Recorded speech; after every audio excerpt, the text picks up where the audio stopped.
Danny, here's your video analysis from Monday night. Sorry it took me so long to get it up. It's been such a crazy week.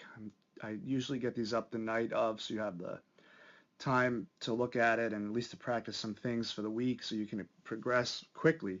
Just make sure you're videotaping as well at home some of the things we talk about, and I show you on video the things that we do at the lessons so that you can implement it as quickly as you can and really start to grow as a pitcher. Okay, but good things so far in what you do. I like it. There's a lot of things though that you do that most young kids do as well that rob them of their velocity because they don't understand how to use the lower body correctly because it's the lower body power that really drives the pitcher. But a lot of it is timing of the lower body with the upper body. So what I see with you are the same typical things like poor back leg drive, early rotation of the shoulders, the arm gets up too soon, bad front leg, the hips don't open when they should, like there's no hip and shoulder separation. So let me show you the key big things that we're going to work on, and I'll show you some of the things that you do really well. Let me show you some of the things you do well because it's really impressive. Number one, as your leg comes up, you get off the rubber. Good. I mean, look at how much momentum you have here coming off the rubber as your leg starts to descend. I'm going to use a side view for most of this because it's a lot easier to see. I'll show you some of the top view. But look at the distance that the back leg here is off that rubber. And the body is on the inside of the rubber as the leg starts to come down right here. Look at how much of your body is on the inside of that line. That's terrific. So you get good early momentum. Nice work there. As you come out to landing, another good thing that you can notice here is how far behind your head is in relationship to your belt buckle. Most kids, their head is out here somewhere, and they're already got trunk tilt going this way, and you're nice and straight and tall. Excellent for trunk power and for trunk distances to travel. But let's talk about some of the major things that you can work on here with me that we'll chip away at this day by day, and we'll change your pitching style so that you can, well, not your pitching style, but we'll change how you throw a baseball with more efficiency.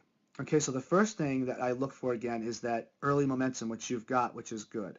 Something interesting here that you might want to consider working on as well. Look at how your arms and your leg, they're kind of coming together here. It's like a counter movement where the arms are coming down with the legs. I think it's going to be better for you if you lift the leg, keep the hands here, but don't drop the hands until you get the leg dropping down. I just think it's kind of getting in the way. Look at how your arm and your leg look like they're touching each other. From the front view, they don't actually touch, but rhythmically, this is a little awkward. And I mean, if you pitch fine with it, you might as well keep it. But when the arms extend away from the body like that, we tend to crunch the body. It creates a lot of tension up there. But look at how your leg and your arm are like in the way of each other. But anyhow, let's talk about the major things here. So we have the momentum going nicely, right? But we don't have much back leg drive. That's the problem here, is that we get here and now the knee takes over the hip and the front leg kind of just extends, and we don't use any back leg power. And if you don't use the back leg power, that is going to affect everything in the upper body. So what I need to see more here is a bend in the back leg. I need to see the body lower just a little bit more so that you can use the ground forces to push your body out with more power. And it will make your stride longer. So, I mean, take a look at your stride. So what we look for here is good power through the stride. The high velocity category guys are all striding their body height or even more. And they're driving that stride from the back leg. So as we get out here into literally this is where we call the drive phase. So in your load phase, you do a nice job getting momentum, but we need to work here on more back leg initiation, more back leg bend and drive so we can incorporate more of those back leg unit muscles to help push the body forward. Great job, though, keeping the trunk nice there with the rest of the body. It's not leaning back too much, so you're going to move the trunk nicely. But when we lack back leg power, we lack stride power and stride length. So the front leg kind of takes over, and then we just kind of turn and drop. So watch how the back leg just turns and drops. So in this position here, this is where we typically see the high velocity pitchers with their hips open already, but look at how closed off your hips are. The hips are closed off, so that's going to be a negative thing when it comes to the rotational power of the body and the hip and shoulder separation. So if you watch here, another big component of throwing hard and healthy is hip and shoulder separation. So when those hips open at this point where they should be, the shoulder would be back. But take a look at how your hips and shoulders kind of come together at the same time. Hips and shoulders are pretty much lined up, so you have 0 degrees of hip and shoulder separation. And that is a major, major velocity killer. If you have the separation, that increases your power tremendously because it's like a force multiplier. We've got muscles turning this way and muscles turning this way. They're torquing against each other, and then they snap back. Okay?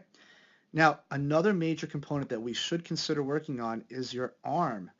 The throwing arm gets up very, very early for 2 reasons. Number one, you're just not, I mean, you're breaking your hands kind of high, but you don't get the body out quick enough.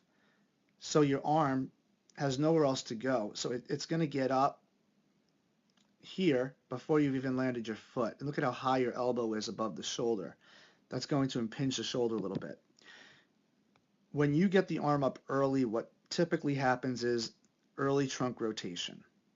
So not only are the hips not opened up when they should be, but now take a look at the front shoulder.